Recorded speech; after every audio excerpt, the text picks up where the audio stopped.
Praise the Lord. பைபிளில் பார்த்தோம்னா நிறைய இடத்துல காடோட ஃபேவரை பற்றி போட்டிருப்பாங்க. அதாவது தேவனுடைய தயவை பற்றி பைபிளில் நிறைய இடங்கள்ல வருது.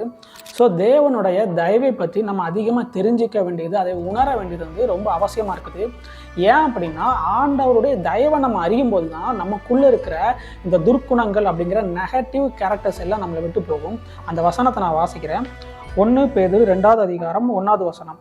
கர்த்தர் தயவுள்ளவர் என்பதை நீங்கள் ருசி பார்த்ததுண்டானால் சகல துர்க்குணத்தையும் சகலவித கபடத்தையும் வஞ்சகங்களையும் பொறாமைகளையும் சகலவித புறம் கூறுதலையும் ஒழித்துவிட்டு நீங்கள் வளரும்படி புதிதாய் பிறந்த குழந்தைகளைப் போல திரு வசனமாகிய களங்கமில்லாத ஞானப்பாலி மேல் வாஞ்சையா இருங்கள்.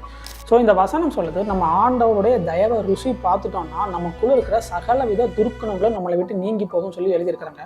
ஸோ எப்படி வந்து நம்ம ஆண்டவருடைய தயவை நம்ம ருசி பார்க்கணும் அப்படின்னா, இந்த திருவசனமாகிய அந்த வேதத்தை நம்ம படிக்கிறதன் மூலமா நம்ம என்ன பண்ணலாம், ஆண்டவருடைய தயவை நம்ம ருசி பார்க்கலாம். ஸோ நீங்கள் ஒவ்வொரு வாட்டியும் பைபிள் படிக்கும்போது அதை தேவனுடைய தயவு அப்படிங்கிற கண்ணோட்டத்தின் மூலமா நீங்கள் பைபிள் படிக்கும்போது ஆண்டவருடைய தயவை நீங்கள் ருசி பார்க்கலாம். உங்களுக்குள்ள இருக்கிற சகலவித துர்க்குணங்களும் நீங்கி போகும். ஆமென்.